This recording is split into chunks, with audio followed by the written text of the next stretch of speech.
Hey folks, I'm Johnbonne and you're watching Downloadable Discontent, where the content's large and no extra charge. Yeah, we don't actually have an intro yet, so you might want to enjoy that while you can.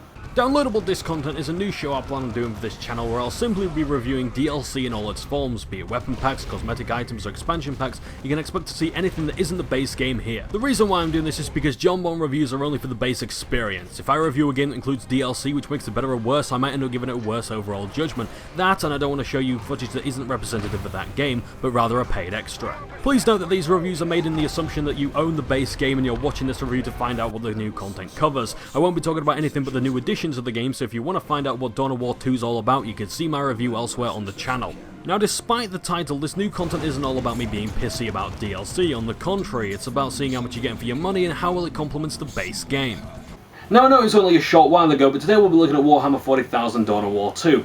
Again, or at least we're going to be looking at some additional content, this being Chaos Rising. Now, I bought this and Retribution on Humble, so I'll be sure to look at that other expansion in the future.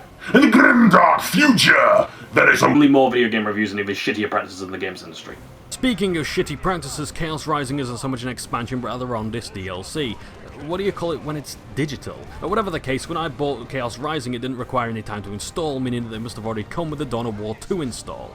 I have to say that while it is convenient, I couldn't help but feel a bit peeved that I downloaded something that I may not have wanted in the future. I'm most certainly not content about ransoming off content, especially for the price. The expansion sells on Steam for £14.99, a hefty price for essentially a significantly smaller version of the game you previously owned, and now that you know it's hidden inside the base game's install, I can't blame you if you feel bitter about paying this much for something you already own.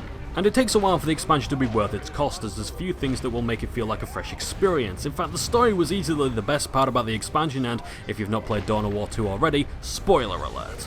Like before, you'll take over the Blood Ravens and the original squads after the defeat of the Tyranids on the older planets. The Orcs and Eldar are still making skirmishes against the Blood Raven and Imperial worlds, but as the title of the game suggests, the Forces of Chaos come into play at the end of the first act. Or what I call the first act, anyway. Before my joy of Warhammer vanished after the collapse of Wrath of Heroes, I bought loads of codexes based on Chaos. I love the origins of the Beastmen and the Skaven, and the different types of demons, and how the servants of the vile gods help their masters. And I have to say, Chaos is just as kick-ass in this game, if not more so than the Blood Ravens.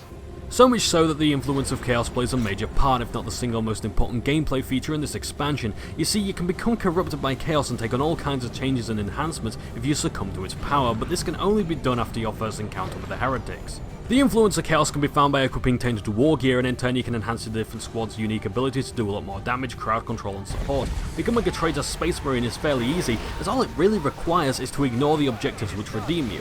By refusing to take certain units with your missions, or by focusing on the main goal of the missions, the influence of Chaos will grow. It's fairly easy to become corrupted if I'm honest, but getting fully corrupted is where evil players can test their mercilessness. For those who want to be challenged in a more traditional sense and having to swap out units for more unfavourable ones, completing secondary objectives and wiping out Chaos forces is where it's at. Remaining pure at first is pretty easy, but there will come circumstances where you can't avoid being corrupted. And the most difficult thing about remaining pure in the eyes of the Emperor is simply not being tempted to go with more powerful items. You're gimping your character significantly if you don't ally with corrupted Marines, and if I'm honest, I kinda like it that way. But there's no moral complexity to any of the choices you make, and Chaos Rising makes few attempts to make it seem as though becoming a force of chaos isn't such a bad thing. I guess it exists only for those who are gluttonous for power and those who want to see how well they can restrain themselves. If you're gluttonous for more than power, then this expansion ought to sate your appetite for new zones. If only for a short while. A new frozen planet, Aurelia, and a space hulk called the Judgment of Carrion can be explored, but only briefly, as the latter only has 2 missions, one being optional. There's almost no cover or structures in these places, so you can expect to be left out in the open a lot of the time, not to mention that there's few things interesting about them, like the ancient temples of the jungle worlds, or the master-crafted imperial homeworlds, some of which you'll revisit in the brief campaign. Chaos Rising doesn't just take place on 2 areas, but older planets, making for a nice change from the new, as well as bland, locations, not to mention that all your old squads are available, including a brand new one, the Librarian. As much as I admire the Librarian lore, the bloke who joins your squad isn't really all that great. His customization options are insane, as he has loads of spells he can swap out and improve with war gear, but on the battlefield he can't take too much pressure from ranged or melee attacks. Glass cannons certainly have their places, and I'm not saying that you can't be good at him, but I was never able to balance his gear and stats properly. Much like Cyrus and Davian Thule, I normally left him behind in favour of my usual build. Speaking of which, the leveling up has improved a fair bit since the base game, as stats and abilities seem to be a lot clearer in game. When I'm told I'm going to proc a heal or knockback, I know that it'll happen, and such predictability really helped me feel as though my character's skill point investments were having an effect. Not to mention there's been a significant increase in the armor models, and there's quite a few decent looking Chaos weapons too. Oh, and the Chaos Space Marines are easily the best looking and animated enemies up to this point in Dawn of War 2's life. Speaking of graphics, not much has changed since the previous game besides some polish to the animations and of course adding new zones, but like I said before, the Forces of Chaos look really snazzy, even if they sometimes fail to represent their respective god in the armour of their colours, but still!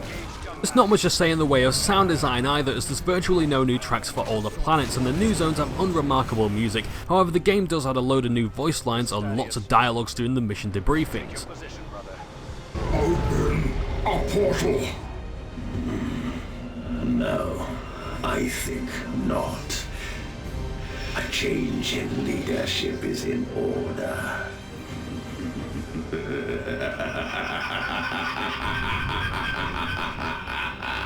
Before I leave to cull the Xenos, it's time to execute the heretic. That is my final thoughts. Chaos Rising is a decent enough experience for fans of the base game and aren't quite ready to put down the game. The core mechanics are the same as are a lot of the characters, that you can expect to see every other faction besides the Emperor's Children and the Heretics as generic villains. The Orcs, Eldar and Tyranids here have no personality, so unless you're big on Chaos lore, you might want to leave your brain at the desktop while playing this expansion, and the same can be said about the new features like character improvements and the morality system. At least the difficulty is bumped up, especially for level characters wanting to reach the new level cap of 30. Sadly, I did find Chaos Rising a lot easier to put down than Dawn of War 2 because there's little sense of urgency unlike before with the ever-consuming hive mind. I only wanted to engage the Chaos because, well, I love Chaos lore, not because I love the planets I'm fighting on. There's virtually no replay value to be found unless you really want to go for the opposite moral choice. There's not enough optional missions to coax me into playing it a second time, at least right now, whereas the base game offered me plenty to go back to and attempt to achieve. However, with the main campaign being about 6 hours long, you might be tempted to go back to it shortly after. For the price, I can't recommend this to anyone but those who completed Dawn of War 2 and played it again with the same undying enthusiasm. As I got this in a sale, it paid for itself early on, but for the full price, it's not worth it. What I do recommend is getting the base game on its own and testing the waters with that if you haven't done so already. Before I go, I'd like to give a shout out to Sky the English Gamer for his amazing review of Warhammer 40,000 Fire Warrior, and also be sure to check out his other stuff. Until the next time, I'm Johnbonne, your number one source for number 2 games, and I hope you enjoy downloadable Discontent. Ta-ta for now. Ladles and jelly spoons, Bebs and Gurgles, my name is Johnbonne and I hope you enjoyed the first episode of Downloadable Discontent, or rather you're content with the first episode of Downloadable Discontent. Let me know what you thought about it in the comments below. I really appreciate your feedback because I want to make this a regular thing on the channel, so let me know if it was informative, entertaining, and if you can make a wise decision based on what I've told you, especially if you own Dawn of War 2, and if you haven't seen my review of Dawn of War 2, do check it out on Johnbonne Reviews. I'm going to leave it there because I've tried to do this countless times. I've literally spent about 40 minutes trying to do this outro, and I just can't think, and I keep screwing up what I'm going to say after this, so I'm just going to give up here. Thanks again for watching. Do let me know what you thought in the comments below, and I'll see you later. Ta-ta for now.